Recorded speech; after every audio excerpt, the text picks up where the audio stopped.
আসসালামু আলাইকুম রহমতুল্লাহি ওয়া বারাকাতুহু। আমি একটি পরিবার নিয়ে হাদিস বলতেছি। পরিবারের উত্তম ব্যক্তি সর্বোত্তম ব্যক্তি।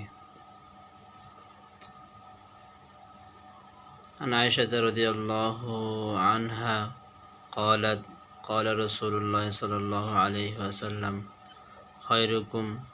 خيركم لأهلي وأنا خيركم لأهلي وإذا مات صاحبكم فدعوه। অর্থ, হযরত আয়েশা রাদিয়াল্লাহু। আসসালামু আলাইকুম রহমতুল্লাহি ওয়া বারাকাতুহু। আমি একটি পরিবার নিয়ে হাদিস বলতেছি। পরিবারের উত্তম ব্যক্তি সর্বোত্তম ব্যক্তি। عن عائشة رضي الله عنها قالت قال رسول الله